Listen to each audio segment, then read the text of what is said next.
Hi everybody, this is Mrs. Mancuso and I wanted to go through a Regents exam with you.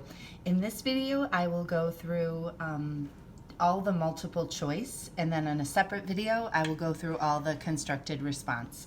So if at any point you need to stop it, just mark the time period so that you can come back to it, because this is not one of the quick 5-minute videos. All right, I have a calculator ready, I have my reference table ready, and I have some scrap paper. So the first one, which change occurs when an atom in an excited state returns to ground? So if this is my atom and I have an excited one and it's going back, it's going to release energy. So that means that energy is emitted.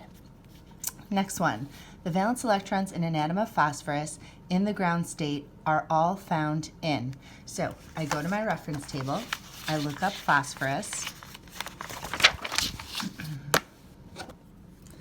and phosphorus is 285. So 5 are the valence electrons and they are in the third shell.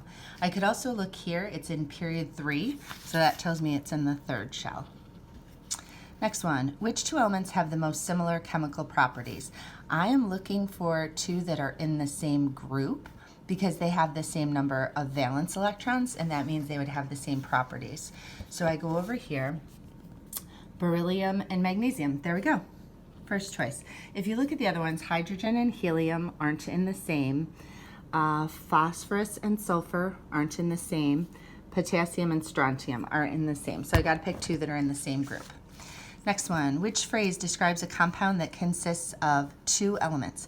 A compound. So a compound is not a mixture, not a mixture.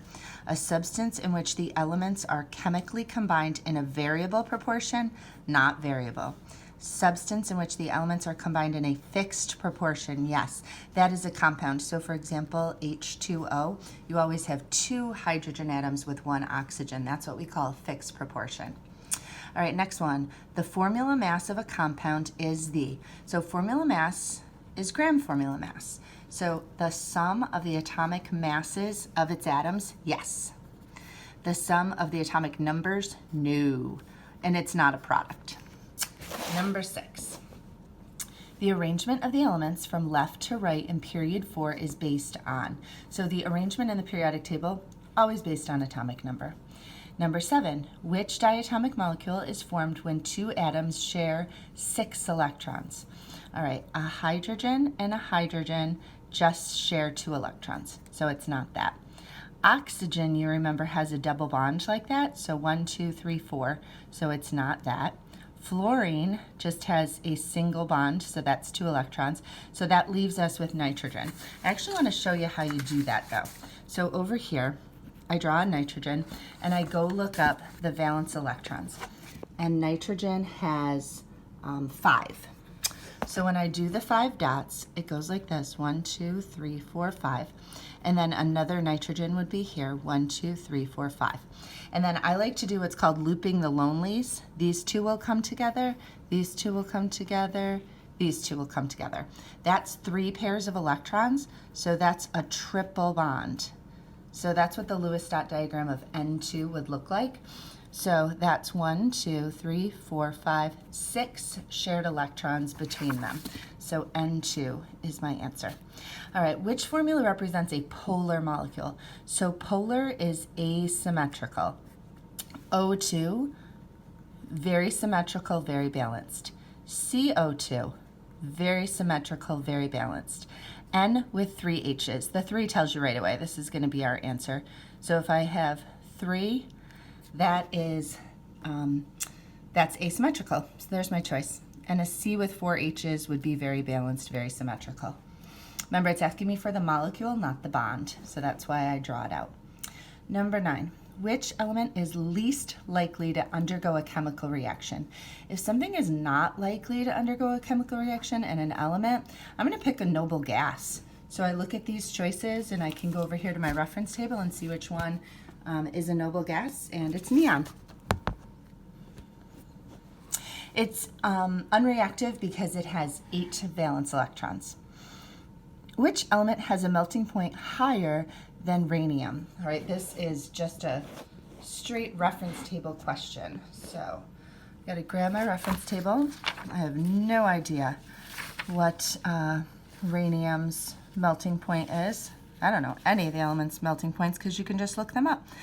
So I want to find rhenium. Let's see, maybe it's number 75. Yeah, number 75 is rhenium. So I go over here, its melting point is 3458. So I'm going to write 3458 right here. And then I'm going to look up these others.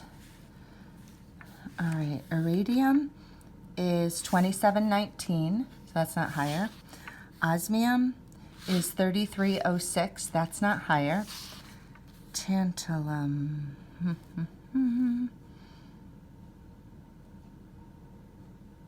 There it is, 3290. Nope. Tungsten, 3695. There we go. So just a reference table question where you got to look it up. Which property can be defined as the ability of a substance to be hammered into thin sheets? That's one of the properties of metals. It's called the malleability. Which list of elements consists of a metal, metalloid, and noble gas? So I want to find a left side loser, that's a metal, so left of the staircase. Metalloid means it's right around the staircase, and a noble gas is a group 18.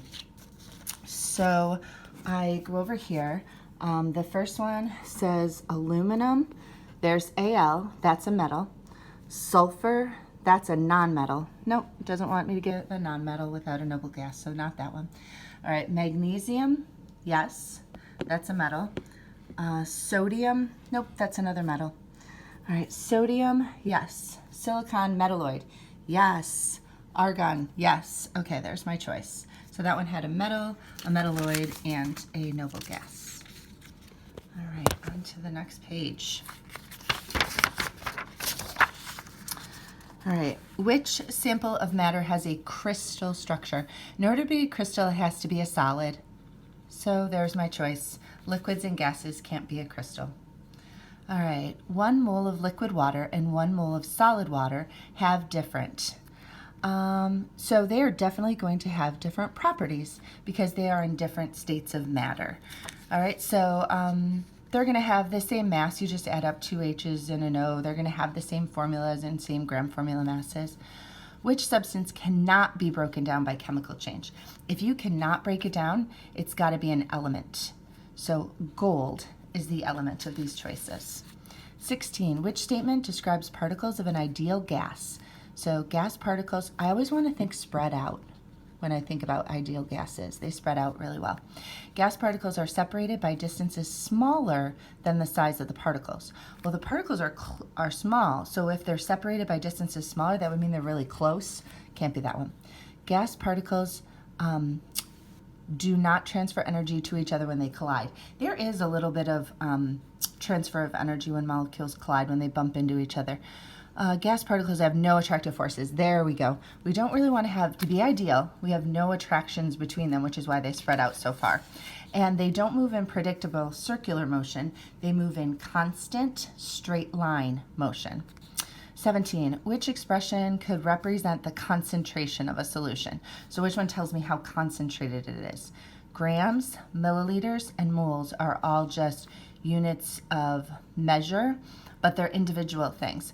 Molarity is how many solutes per liter. So if I go over here, this concentration right here, concentration, molarity, moles of solute per liter of solution. So it tells me how much I have per liter. So that's concentration. Which form of energy is associated with the random motion of particles? So random motion always makes me think kinetic energy. So thermal is the one that considers kinetic energy. Which change is most likely to occur when a molecule of H2 and I2 collide with proper orientation and sufficient energy? When they collide, they have a sufficient collision that they can have a chemical reaction.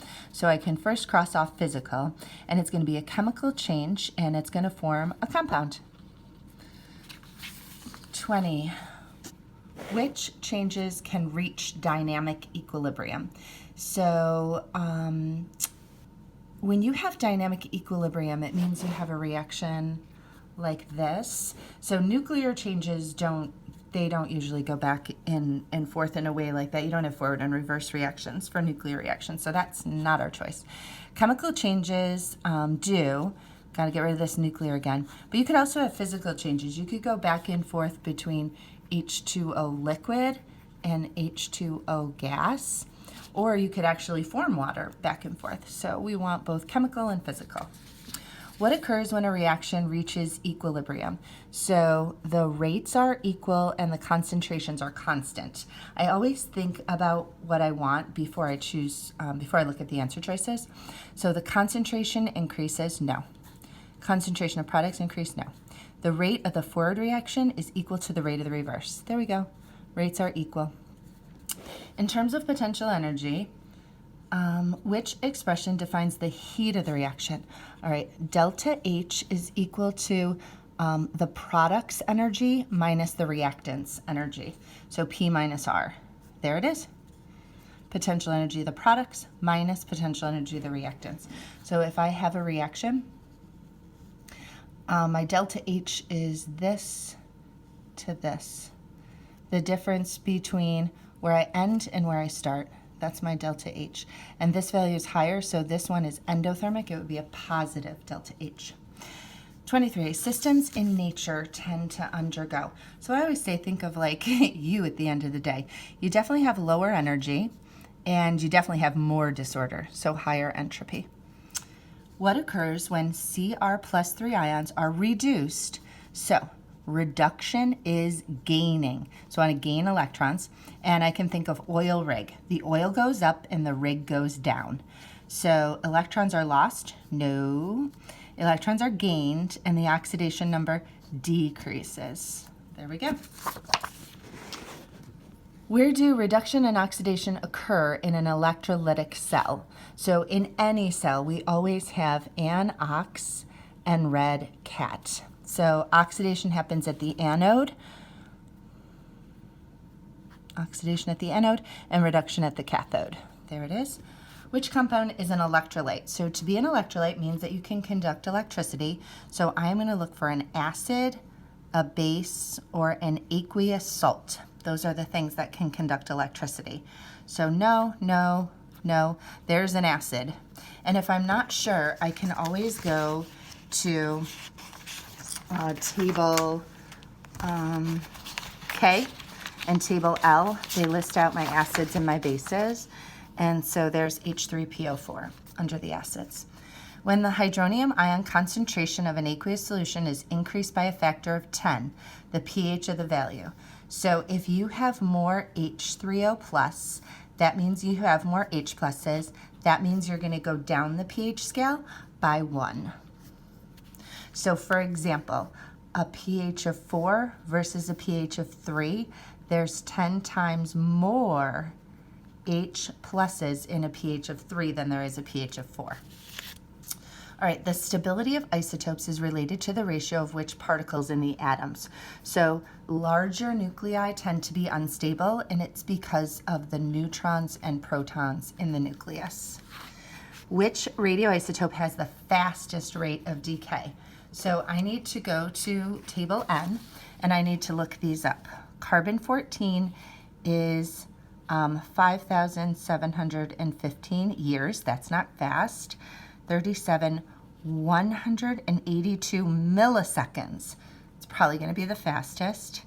Fe is 8.5 minutes, and 42K is 12 hours. So I definitely want the milliseconds.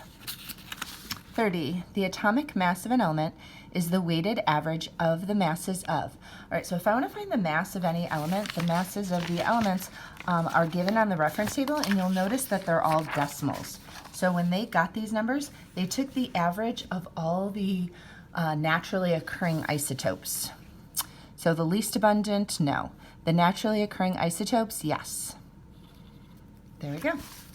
All right, that was part A.